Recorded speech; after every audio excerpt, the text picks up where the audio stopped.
At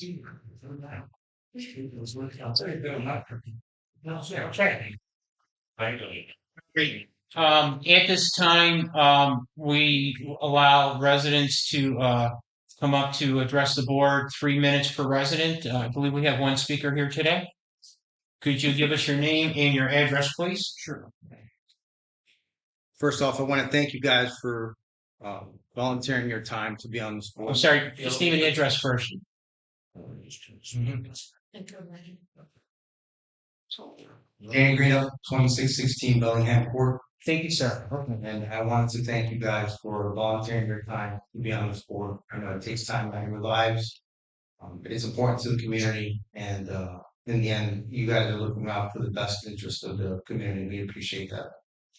I wanted to address the board tonight in reference to email I have been sending in phone correspondence and email regarding a couple of issues that we as residents have been experiencing. The first issue is the sprinklers going off at 7 p.m. at night. I had made 3 separate phone calls and had 2 emails going back to 6 weeks. I see residents that are elderly. I see residents with dogs having to get off the sidewalk because the sprinklers have been going off at 7 p.m. I've been told that they were going to reach out to Juniper to get the sprinkler issue regulated to an hour that's beyond 7 p.m. and yet to no avail. That has not been corrected. The second item is the streetlights, and if you've noticed anywhere between Woodwind and Stony Hill, Bellingham, Sunvale, you'll notice that there's several streetlights that have been out. There's actually a streetlight that's on 24/7. If I brought that to the attention, that would have been an easy fix. I've also been told that that's been forwarded to LCEC, but that has not been corrected. It's been well over 4 months that has been communicated. And then the last item is the ongoing issues with Invera. I know you guys are dealing with that. I've had the opportunity to be a project manager, and in that capacity, I've been involved with multi-million-dollar companies such as Invera. And through my experience, if you do not hold them to daily phone calls, once in the morning and once in the afternoon, you will not get the leverage that you need to get them to come out. They will continue to tell you that it's a multi-customer service outage and that they're dealing with situations beyond their initial control. However, there are remedies that you can offer. We are paying tens of thousands of dollars for their services, and you would tell them that they are to provide security. They are to be at the front door, at the front gates, providing a security officer until those problems are remedied. And when they feel that pain, they will make it. Even if they had to provide it, they will make adjustments to get that up and running. It's been several weeks before this even happened. I can tell you that there's probably a 30% chance in the morning between 5 and 6 a.m. that the left gate outgoing to veterans is not going to be working. There's almost certainty that once a week that has to be reset. And I was told that the solution is that they'll go reset the board. That doesn't help at 5 or 6 when you're now 2 or 3 cars back and you're having to reverse your vehicle so that you can get out. It happens at least once a week. And whatever you can do to remedy some of these issues would be greatly appreciated. And again, I want to thank you for your time. Thank you. Thank you. Can I say something to him? You look like a very concerned citizen. Do you have any time to devote to committees? We could use your help. Sure. Landscape, for sure, right? So talk to us after, because we need more committee members, and also if you have something that's specific to landscape, submit a work order. That way we can track it. I think this is probably the common areas is where there's. Well, you can submit a work order for that too. Okay. Yeah. All right. Okay. Thank you very much. Thank you. Okay. All right. Let's do a pledge of allegiance. Sir. I pledge allegiance to the flag of the United States of America and to the republic for which it stands, one action hunting God, aiding himself with liberty and justice for all. Yeah. I'd like to call this meeting to order. John Elkins. Here. Dave Ott. Here. Andrew Emmer. Present. Dave O'Donnell. Here. Rob Purcell. Here. Todd Reinhardt is absent. And sitting in for our general manager who's recuperating from surgery is Sarah Wood of Precedent Hospitality. So we have a quorum established. We'll move on. First order of businesses, I'd like a motion for approval of the minutes from the January 30th board meeting. Do I have a motion? So moved. Do I have a second? Second. Any discussion? All in favor of approving the minutes from the January 30th board meeting, please say aye. Aye. None opposed? Minutes are approved. Okay. Board President's report. Okay. Good evening and welcome to everyone joining us tonight. I have two items I'd like to review with everybody before we get to the treasurer's report. On February 5th, Sandoval presented our petition to City Council requesting the City of Cape Coral assume ownership of Hayden Lane. At the end of the debate on our petition, the City Council decided not to vote on the petition and asked the City Manager to work with Sandoval to develop a solution. Since the City Council meeting of February 5th, I have been working with residents David Hiller and John Grohl, our attorneys, another resident, Joe Kilrain, who's also our district representative at City Council, and a private individual, Joe Mazurkowitz, who was the former mayor of the city of Cape Coral. And we have been focusing on additional research to the various development plats that have been associated with Sandoval, determine the underlying commitments for the various land sale transactions that have occurred here recently, determine the ownership of the shops at Surfside and the various properties associated with that. And I'd like to give a call out to John Grohl, who's done phenomenal detective work to pull together a very detailed understanding of who owns those shops and what the relationships are to the association there. Also, we had to prepare for a February 21st meeting with the city manager and his staff. The February 21st meeting with the city manager and key staff members was a positive meeting in my opinion. The net result of our discussion was that both sides have more research to conduct, and the city will initiate a more detailed traffic study of Hayden Lane traffic. We agreed to share with each other all the information we have worked out over the succeeding weeks, and we will be meeting again in about 3 weeks to review everything that we have uncovered and discuss how best to proceed. At tonight's meeting, I'll be asking the board to approve a letter of engagement with Joe Mazurkowitz as a consultant to Sandoval to assist us with this process. My goal is that by late April, we will have a completed research and have worked out a recommended plan for moving forward for the board to review. Another key matter that I would like to address is the upcoming annual meeting. We need your help to secure Sandoval's future. Please submit your proxy by March 5th so that we can reach the 30% participation goal of 428 owners required for a quorum at our annual meeting on March 6th. Even though this year's board election is uncontested, your proxy is still crucial. Failure to attain a quorum on March 6th puts in jeopardy both our May 15th construction start date and a hefty door fee that covers 100% of our legal and consulting fees. Blue Stream is ready to invest big in our new state-of-the-art system, but only if their contract is locked in. Florida law allows HOA residents to cancel a contract at the next meeting, which in our case is March 6th. If there's no cancellation vote, and if March 6th qualifies as a meeting, Blue Stream will start spending their money, but qualifying as a meeting requires 30% of our homes to be present on March 6th, either in person or by proxy. With the modest $2.50 per month increase and the advantages we have outlined for Sandoval in the second annual meeting mailing, your proxy safeguards your budget and our community's progress. Even if you are attending, please submit a proxy as a backup For joint owners, only one signature is needed. It takes just a minute to complete the proxy form mailed to you or the one attached in the email that you sent out today. You complete the form by assigning your proxy to Andrew Emmerich, Board Secretary, then mail it or drop it off at the Sandoval office.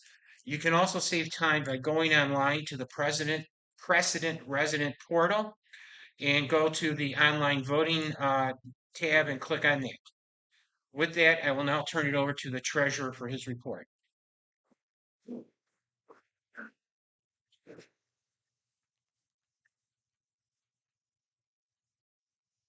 Pretty much. No, that's fine. Okay. Okay. There's a lot of slides in here that I'm going to go through rather quickly because it's a rehash of the last board meeting. But there are some slides that I want to concentrate on that is new for this meeting. Starting with the executive summary. One thing I want to make sure that everyone is aware of now is that all of our bank accounts are under ICS. So we don't have to worry about having uninsured accounts anymore. Everything is being paid out of that, and they're also interest-bearing accounts. The reserve assessment fund, this is basically what it was last month because we're still closing on the year end. Two things to keep in mind is that the year-to-date spend for last year for the reserve funds was $372,068. Under other items, this is where I want to bring everybody's attention to. We have run into a number of transition issues, and we finally, yesterday, managed to have a meeting between Bill, myself, Associa, and Precedent to iron out the issues and get everything corrected as part of the transition. Some of those issues are questions about balance sheets for prepaid insurance, accrued interest receivable, other receivable, clearing account, which is a total disaster, other property and equipment, depreciation, building depreciation, accumulated depreciation, and insurance claims. So we're hoping to get that resolved in a timely manner so we can close the books on 2024.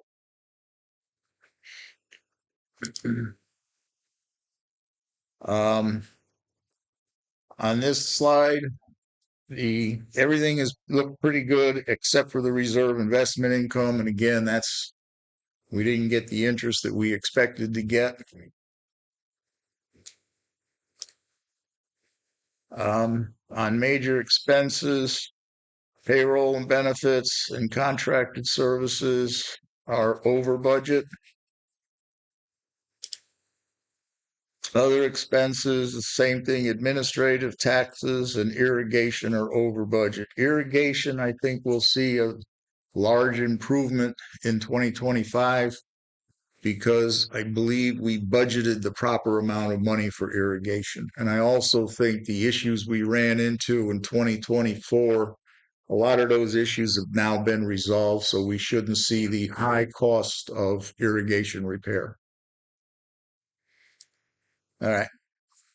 This slide, I just want to show you in detail. Normally I would summarize all this, but I want to show you in detail, especially under the operating cash, how we transferred the money from Associa into the Precedent bank accounts.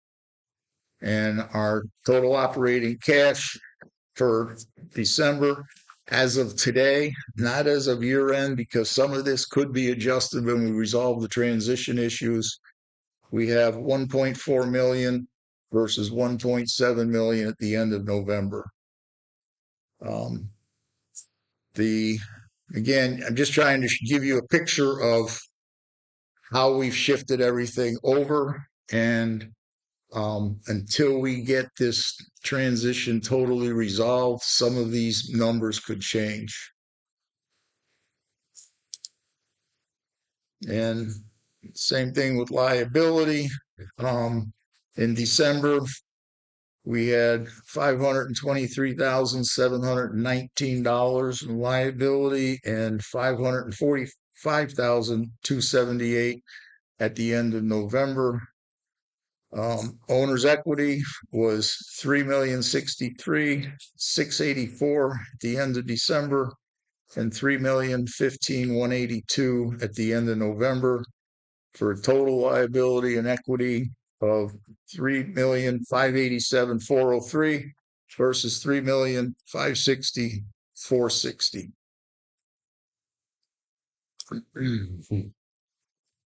The reserve balance, total cash, $3,299,933 versus $3,255,830 as of November, and liabilities, $3,330,441 versus $3,292,855. Beginning with the 2025 reports, I'm probably going to be modifying these slides to coincide with the way Precedent does their accounting. In my opinion, I think their accounting reports are a lot cleaner and a lot easier to follow. So I will be making changes to the treasurer's report moving forward. Delinquencies, this is basically the same number as the last meeting. We get 60,796 in master assessment delinquencies and 66,884 in special assessment. The issue that I'm still struggling with is when the delinquencies were sent over from Associa, they were loaded into Precedent and they all got loaded into the 30-day bucket instead of being spread over the proper time frame. I'm working to try to get that resolved, but until then, it kind of just has everything lumped into one group. 2024 year-end reserve, this hasn't changed since last month. So the year-to-date spend through December was $372,068, and the total spend was $211,837 under budget. And that's it for the treasurer's report. Does anybody have any questions? David. Yeah, hey, thanks, Dave, for that. We just want to double check with you on the balance sheet because we have assets and liabilities not quite matching up. It looks like there are maybe 10 or 12,000 off. And is that because of some of the irregularities that you talked to in terms of things getting balanced out? Well, some of it is just the change from November to December, but also some of it may change as a result of the transition. For example, like We don't want to leave that on. for I the don't want to leave that on for a couple minutes. Don't want to go back to for the chart. example, under, let me see if I can find it. I'm looking at small stuff, but okay. Under the clearing account, we have $339,000 that we don't know exactly. We know we have the money, but we don't know exactly where it belongs. And these are the things that we're trying to work out with Associa. I optimistically have faith that we have the right people from Associa working on this with us. We do have another meeting scheduled for next Tuesday morning because they were going to have a meeting between Associa's accounting and Precedent's accounting to see if they can get these things worked out. There's another under the reserves. There's $600,000 that we have sitting there that needs to be put into the proper accounts, and it hasn't been done. So those are the challenges we're facing right now. And like I said, I'm hoping that we can get this resolved in a timely manner now that I think we have the right people working on it. They appear to want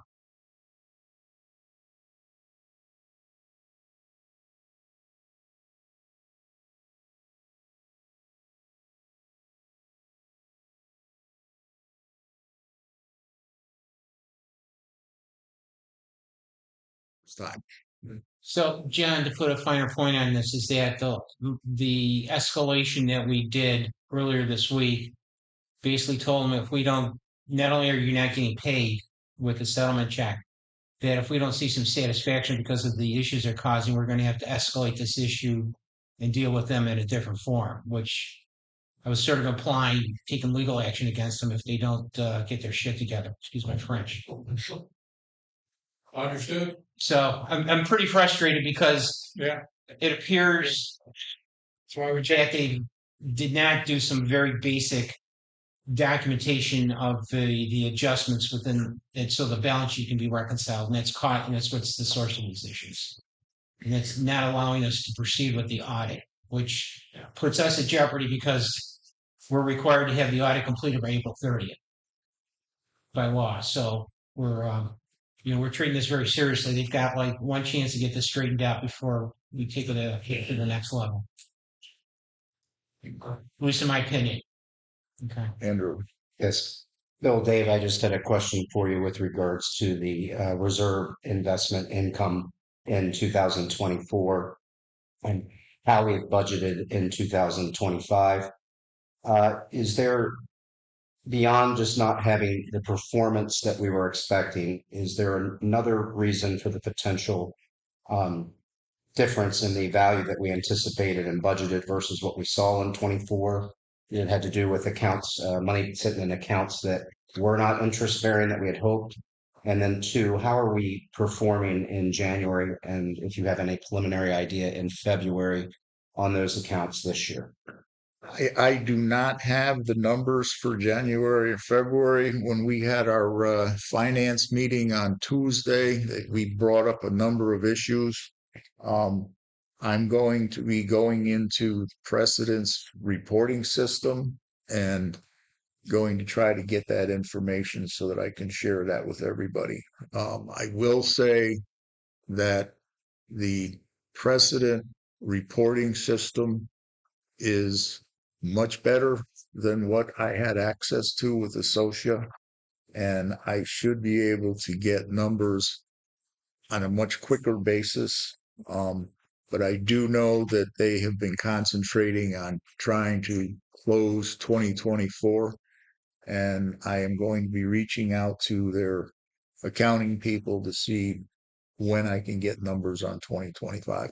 Okay. Thank you.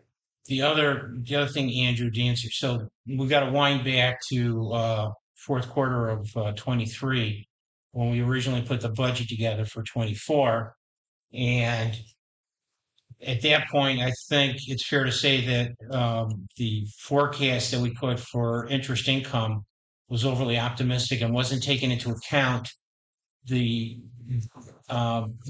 the impact of taking funds out in 23 and then buying the 2-year bonds at lower interest rates. So we did not. So we sort of.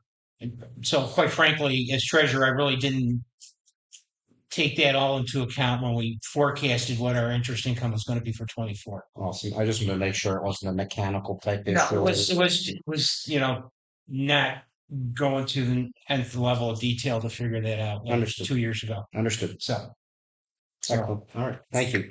okay. So Dave, one other thing is that not to put another thing on your back here, but I'd like to see if we could get to. Can we go to major expenses? Okay. My memory is that we were running below budget on payroll and benefits through most of 24.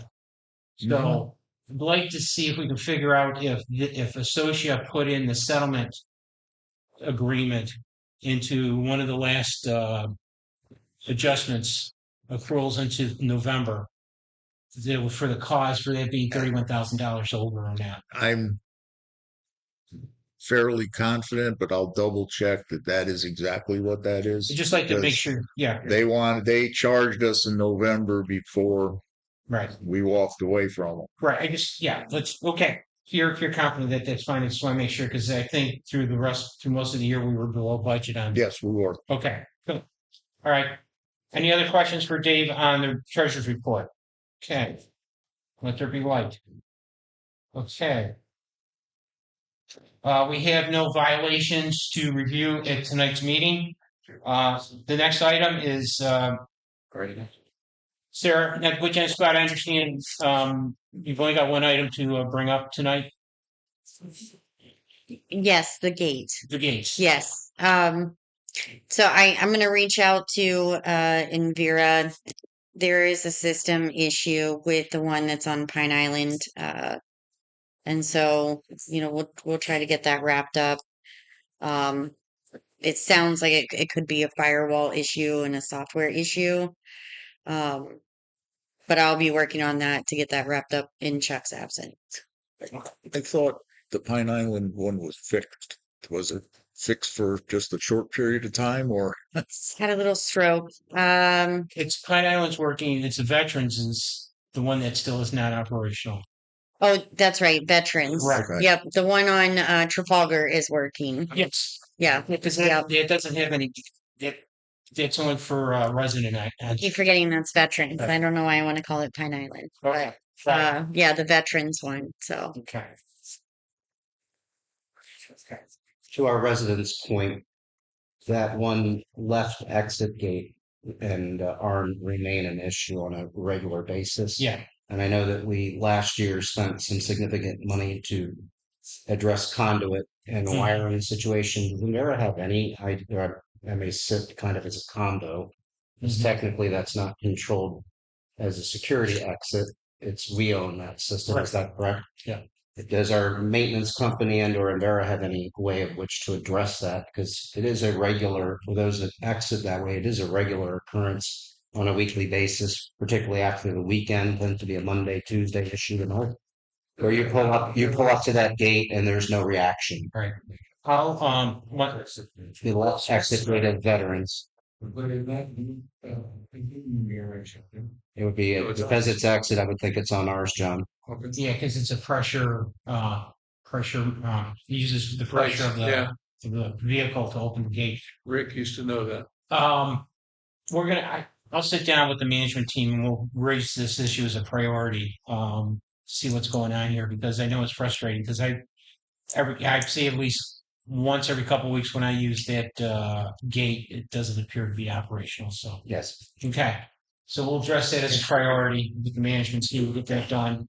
Also, just as an aside, we are looking at alternatives to Envira long term. I was going to ask that question. My understanding is that Envera is almost the only or a very limited game in town, I'll say. They're the big dog, but there are 3 or 4 other alternatives, and Safety and Security Committee, with not to jump ahead to their report, has already started to proactively reach out to some of the alternatives, so we can start evaluating them. And it would be probably a major change to switch over. It'd probably have to be part of a 25 capital budget because it's not something we've got planned for today. But Understood. we'll keep moving forward on it because nobody's happy with what happened here.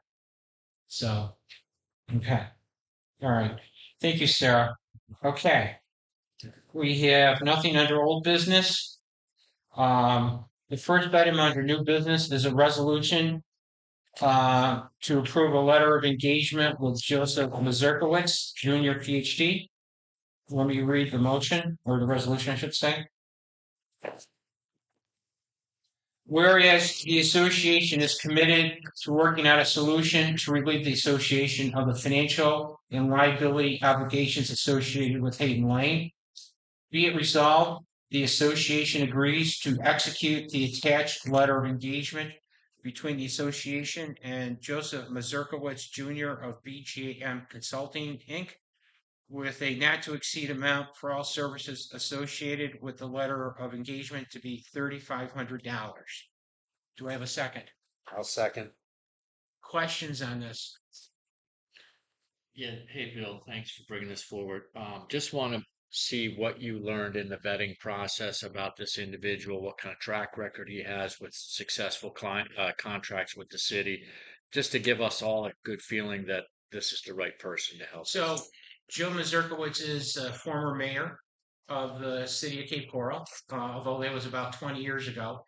Since then, he's been actively involved as a consultant working with various commercial entities or private entities to assist with the development of real estate properties and commercial ventures. He is, under my observation, very intimately knowledgeable of the rules and the history associated with development of Cape Coral. And he appears to have a very good working and cordial relationship with the city manager and his staff. So we believe that his guidance is helpful in terms of pointing us in the right direction and actually being our advocate during these meetings. He attended the first meeting that we had with the city manager as a gratis favor to Jill Kilrain, and I have to say that he was very good at leading a significant part of the discussion directly with the city manager to start working through some of these options. If this Does that can answer, lead us excuse me, to, does that answer your question, Dave? Yes, it does. Okay. Thank you. Yeah, John. if this can lead us to an earlier resolution, it'll save significant money and potential reserve expense for maintenance of Hayden Lane. So I'd say let's proceed. Yeah. The only other comment is that, and Dave, I don't know if this is possible. I hate to put another action item on you. I'd like to see if we could start creating a separate GL for all expenses related to Hayden Lane. Okay. So maybe this is something we can start doing. We can work out with precedent once we were through some of these other issues. I know someone at President that could probably do this. Okay, thank you. Okay, Bill, I would just like to comment that I think under John and your leadership over the last 2 years, we've really focused on ensuring that we have an appropriate reserve account moving forward. That reserve account is a huge target should there be some significant situation that occurs on Hayden Lane. I wholly disagreed with the council and the the mayor and the city manager's position that Hayden Lane is not a public road. That road is absolutely public. It's used predominantly by the public. Yes, many of our residents do use it as well, but in that capacity, we're acting as the public. Um, I think there is significant reason to get this particular asset off of our responsibility and off our liability, and I totally support any actions that can be taken to protect the assets of our community. right. Thank you, Andrew. I think I mean, my position has been that it passes the duck test. You know, if it quacks like a duck and walks like a duck, it's a duck. It's a city street. It's used like a city street. It is a city street. So we're going to keep pushing that forward. And the only thing that I would ask this board as it continues its conversations with the city, and please be aware that currently both the school district's buses and the charter school system buses of the city of Cape Coral do use Hayden Lane regularly for bus traffic in the morning. I know there was talk about shutting down potentially portions of the road. Right. I would ask that we be cautious in that conclusion before we do further research on how that would impact bus stops, et cetera, that service the community, particularly phase one. Right. I think it's fair to say that knock off comments, well, you can just close it down once you start sort of peeling back the layers of what it involves. There's, even though it's not a very large street, there is a degree of complexity that I think the city manager and his staff started to appreciate through our discussion on the 21st. So Awesome. that's why we're going through this process, and I'm not going to forecast how it's going to end, but at some point we're going to work with the city manager to put something together in front of the city council to then approve how we would change the development plan for that street. So we're going to work on it, and that'll be a big focus for 2025. Beautiful. Okay. Thank you. Any other questions, comments? Okay. I'm going to call the questions. All in favor of approving, executing the letter of engagement between the association and Joe Mazurkowitz, please say aye. Aye. We have none opposed. Vote is 6-0. Okay. I'm going to change the order a little bit. The next item I'd like to bring up is the issue with KW Towing. Let me read that motion.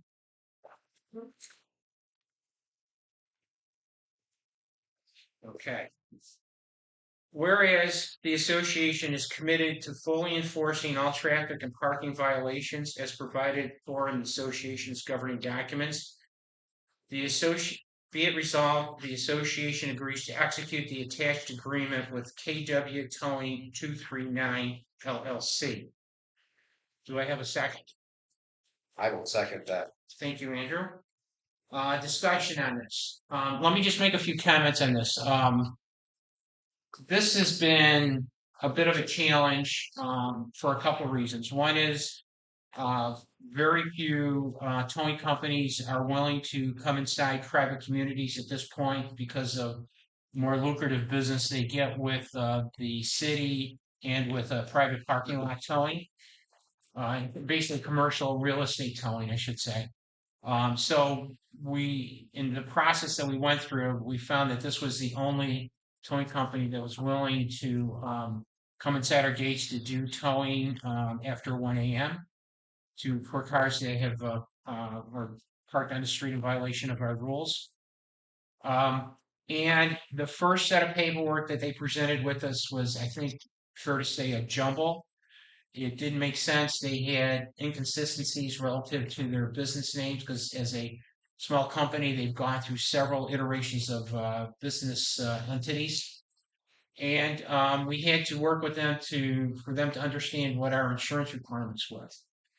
In the end, they have agreed to execute our independent contractor agreement, which was drawn up by risk management. They have agreed to the key terms of waiver of subrogation, naming us as additionally insured, and a secondary primary waiver. The key issue is that their insurance limit, their policies only go up to $500,000 liability for both their auto liability and for their personal liability. Our vendor liability policy requires $1 million in each of those for each of those policies. They got to the point where they basically say, "This is it. We're not going to spend another $36,000 of our money to increase our policies, and I don't think it was in our interest to offer to pay it for them." So what I'm presenting to the board is my recommendation that we accept their policy and understand that we are potentially at risk for that $500,000 in liability should an incident occur, either with damaging an auto or a liability to a person in the community. Questions or comments on this? Okay, I'm going to call the question. All those in favor of executing this contract with KW Towing 239, please raise your hand and say aye. Aye. Okay, passed, none opposed. It passes 6-0. Okay. The next item on our new business is the Lake Committee reserve spend request for lake erosion. I'd like to ask the chairperson of the Lakes Committee to come up and address the board. Why don't we let this be the Lake Committee report? It is going to be the Lakes Committee report too. Yeah. Sure. It's a little high there. Right. Okay. So, I have to report that I'm actually not ready to request the reserve spend for lakeshore repair. I did present to the finance committee this week. They had some further questions, and we had already scheduled another call with the vendor yesterday, which someone from the finance committee, Rob, joined that call. We had more discussions and tried to come with a compromise on the price. We had three quotes to look at. One was doing the initial request of shoreline linear feet. The other was a reduced shoreline linear feet. And the third was if we did a four-year contract, would we get a better price per linear feet? We felt that a 4-year contract would be difficult to get past, so we asked them to come back with a 2-year contract. They have submitted that today, but we have not had a chance to discuss it and go through it in detail. So I'm gonna have another meeting with the Lakes Committee, try to go through it in detail and come up with the best proposal for our community to bring forward next month. And as part of the Lakes Committee, that's for the shoreline repair. The other part of the Lakes Committee report is that we're also getting competitive bill for lake maintenance. Lake maintenance is the company that comes in and monitors the algae, invasive littorals, and all of that activity on a monthly basis. They come in and they check all the lakes. And the irrigator, the bubblers, and the fountain. So we have 5 contracts for that we're also evaluating. So we're a busy little committee here. So that's all I have for. Do you have questions for the Lakes Committee? Any questions? I have a comment. That is that as they're looking at it, this has great implications in that a 4-year contract would require us committing to significant dollars out of reserves over future years, and we got to be very careful before we do that. Yeah. That's why we were originally not suggesting that Right. proposal, but now that we have to look at the 2-year and see if that's Thank you. getting a better price per linear foot, but committing to 2 years. This committee is working really hard. Did they agree to a price per linear foot if you go 2 years? So if we go for 2 years, it would be $82 a linear foot this year and $84 next year. Which if we just do this year, they're looking at $85 a linear foot. And just so you know, we're looking at over 2,000 linear feet this year and next year. So we do understand that it's a big ticket item. Yep. But we've got a lot of lakes. Thank you. Okay. Any other questions for Lakes Committee? Okay, so this will be on the agenda next month under old business. Okay. Okay. All right, moving on. We're now start committee reports. The first report is for the ad hoc internet committee, whose new name I don't remember. We have 2 key things going on with that committee right now. Per the contract that we have with Bluestream, they have submitted to us a contractor that we need to review and give approval on so that we can then start the construction planning. And then obviously the second thing that's very key is getting through the March 6th annual meeting so that we can have the contract completely ratified and we can move forward with our door fee payment and they can start construction in the May 15th timeframe. Once we approve the contractor, we will schedule a construction walkthrough with Bluestream, the contractor, their project managers, and with the volunteer from our community that will be acting as a liaison, as well as the management company, as we review everything before we move forward with the implementation. Any questions on Internet Committee? Okay. Communications Committee. Yeah, thank you, Bill. We had a meeting this month as per schedule with Communication Committee. Everything seems to be going along as fine. We have one outstanding item that we're carrying over to this month, and that is scheduling an appointment with the web hosting vendor to finish that dialogue. We have a number of open questions to discuss there. And then the second thing is that I think we're all on the same page about what has to be posted with regards to contracts and bids. We are still missing, though, any kind of realistic listing of bids. So we still need that information. And I know Denise has been reaching out to Yamali, and Chuck's out. So maybe that's a little bit of a delay, but we don't actually have that. So we would still request some help on pulling together the list of 2024 bids per any contract that we executed. Okay.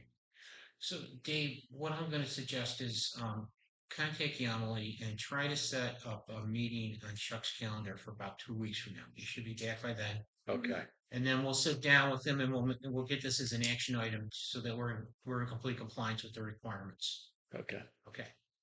We need to make sure the list is complete for the community. Okay. And then work on make sure there's a process in place to get it updated as needed. Okay.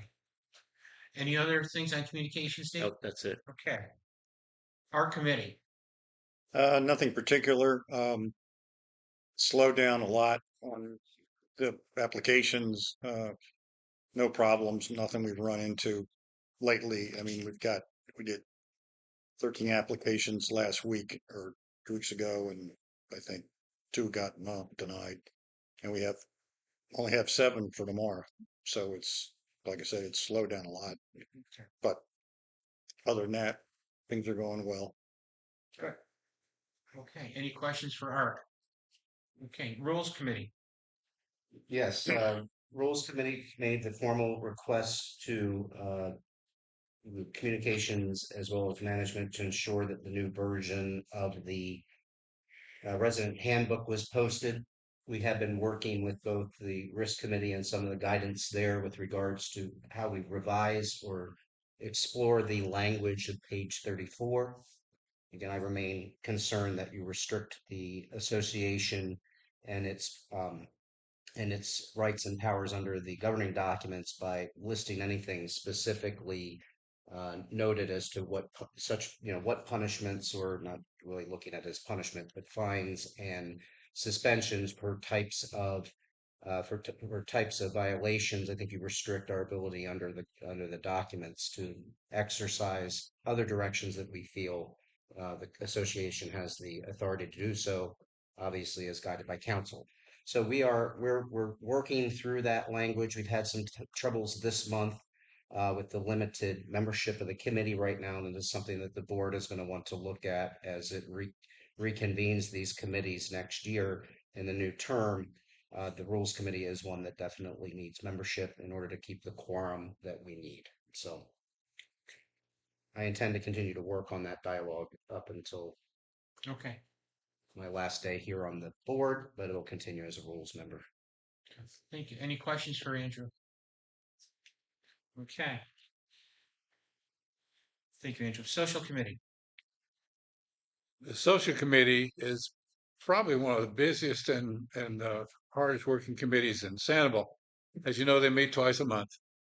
And the committee, along with our lifestyle director, are keeping us having fun.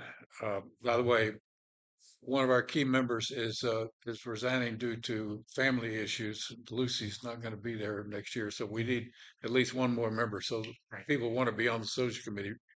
Let me or Chuck or Jessica know. March is, like I say, it's going to be very busy. It's right on the first. We have a mystery night, the murder mystery night, resin pouring class on the 2nd, a fashion show on the 7th. The community garage sale is on the 8th, and by the way, your permits have to be in by Monday to get your location on the map that we submit. There's a carry-in dinner for St. Patrick's Day on the 14th. And then we got a lot of things going on spring break. There's an air dry clay at 10 a.m. on the 18th, a youth fairy light craft at 6 p.m. on the 19th, youth bingo at 10 a.m. on the 20th, comedy night with R.C. Smith on the 21st, adult Easter craft, 11 o'clock in the morning on the 24th. And then Sandoval States and Countries gathering at 1 p.m. on March 30th. There are a lot of lectures also we welcome to attend. On March the 4th is the Health and Nutrition and Cognitive lecture at 11 a.m. March the 6th is LCSO Women's Self-Defense from 10 to 12. I hope my wife doesn't come. On March 10th, Genealogy Society at 11 a.m. And once again, a very busy month for social. Thank you. Okay. Any questions for John? Okay. We'll have to encourage Lynn to go to the class. Yeah, I know it. She kicked my tail. Yes. Okay. Amenities. Amenities and gym. As far as I know, the gym is working fine. I haven't heard any reports otherwise. There's some ongoing repairs going on. They're coming to repair all the tiki huts next week. Oh, good. So to do all the storm damage that have been all over the property. So that's being done next week. The bocce courts, the new play was put down last week, and so they're level for a couple of weeks anyway. So Dave knows what I'm talking about. Anyway, other than that, the only other thing I can think of is, I mean, there's some stuff that's just ongoing with maintenance that they're taking care of. Their repairs to the uh, tennis bocce court fence is, we're still waiting for them to get on the schedule. So other than that, things are in pretty good stead. Thank you. Any questions? Okay. Dog Park Subcommittee. Dog Park Subcommittee is all systems go, working with Brian to start making a move on purchasing the benches that are budgeted. So, Okay. other than that, no issues. That we seem to be doing better with the holes. Seems like ultimately we would like to get some kind of a fill solution. You know, a bin with some earth or soil that we can self-police and fill those holes where dogs make a mark. But I think we're getting there. And Chuck had a good idea, so I'll pick that up with him in the next coming weeks when he's back. Okay. Thank you. Any questions for Dave on Dog Park? Okay. Safety and security. Um, with respect to safety and security, the traffic calming devices that were approved are on order. And I know that the committee is working to plan how they're going to be set up relative to how they're going to monitor traffic and what they will be displaying. As soon as we have a delivery date, we'll be putting out an announcement to the community about the installation. One of the things that we have been discussing in the committee is the ways that we can increase the security in the community. There's been concerns relative to a lot of youth behavior in the community, breaking in through the fences, causing issues, et cetera, et cetera. The main guidance that we are getting from the Cape Coral Police Department is that we need to, if we can get a clear picture of someone that is trespassing or violating our common areas, we need to call the police department and report it, and then they can take it from there. We're not to confront anybody. We're not to try to get into any kind of a discussion or argument with anybody that's causing an issue. Our role is just to identify them and get clean media information over to the police department so that they can take it from there. And they've already have trespassed several youths that have broken into the community and are dealing with some other incidents that have occurred. We're having a discussion with Chuck about increased security during school breaks and increasing security coverage during the day during the summer break timeframe. The other key thing, which is going to have an impact, is that the committee is going through with the risk report that was done by the Lee County Sheriff's Office and is looking at the various landscape at the curbs of all the streets.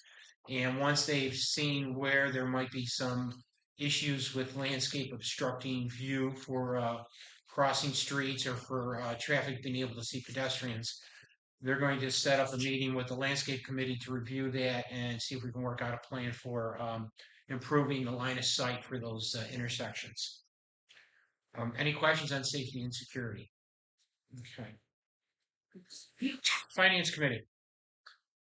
Finance Committee, kind of beat this to death earlier, but our main focus right now is on transition issues. And I have an assignment to try to get more current numbers for 2025. So that's pretty much it. Does anybody have any questions? Okay, All right. landscaping. And I'll give an update that normally Chuck does. They are beginning to replace the sod in the common areas.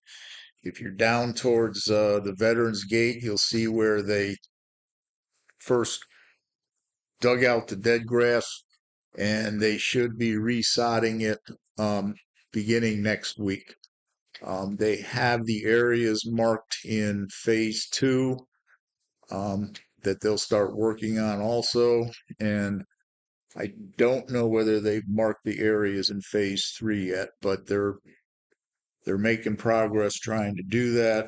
I did drive through the community with Dave Keel, the account manager of Juniper today, and identified some areas that need attention. And the people on Woodbourne and Greendale that have requested sod replacements, they are working on it. I believe they're going to try to get 5 or 6 of those homes done tomorrow. So they're making progress on it. The people there are very happy with the results, and hopefully they will remain happy. And from landscape point of view, it's been brought up multiple times. We could use some volunteers. So On the committee. yes, on the committee. And that's it. Any questions? Yes, Dave, can you address mulch mitigation? I do know that there's the mulch has been delivered. I don't know if it's been spread yet. It has been. I was speaking to Brian. They Yeah. looks like there's 1 or 2 that he thinks were missed that he's got to follow up on, but he thinks all the houses that identified where the mulch was not done to satisfaction, that it's now been done. Okay, good, because I know that it was delivered and I know Brian was working on it, but he's been the one that's been handling that. So I would like to make the general comment that I think the common areas this past year with mulch replacement or addition was very thin as well. Mm-hmm. And I know Chuck is not here to hear this because I know he's working with potentially new vendors this year to make that happen. I'd highly suggest we consider more mulch when they go to do that. Common areas almost seem as if they haven't been mulched at all. one of the things we found out was that the vendor that was used by DTE, and I don't know if it's the Crawford. case, and if Crawford used the same one, I don't know. Apparently, they started telling the mulch company to reduce the number of bags of mulch they put down. So that is one of the issues. The mulch company they're dealing with now realizes that we were short, and it's being addressed for this year. Beautiful. Okay. Just a note. No, it's and this was also apparently there was a shorting of bags for the houses too that were under managed landscape, and so that's why when they ordered the bags for this year, they were working with the shorted number. Mm. So they're trying. Chuck is aware of that and is trying to rectify that for the mulch project later this year. Good. Okay. Thank you. All right. Todd is not here, so we have no report on covenants.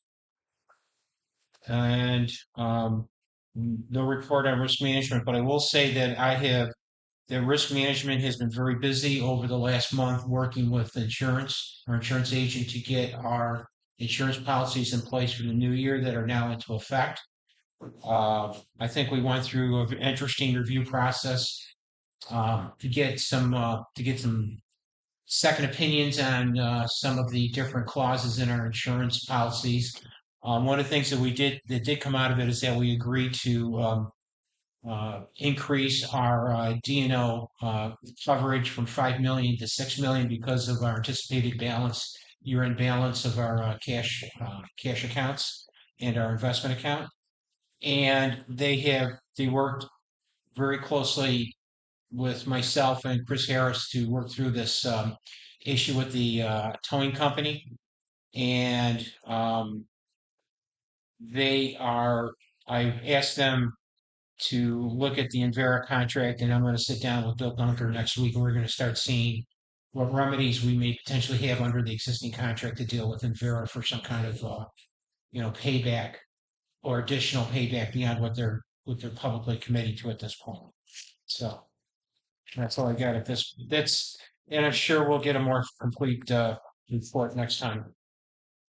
Strategic planning. No current report, I still need to relaunch the whole. Okay. Okay. All right. And finally, ad hoc legal representation.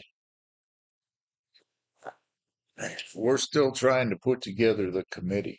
Okay. So there really is nothing to report. Okay. Very good. Any questions for Dave on that? Okay. All right. We have an annual meeting scheduled for Thursday, March 6th at 6 p.m. here in the Pelican Building.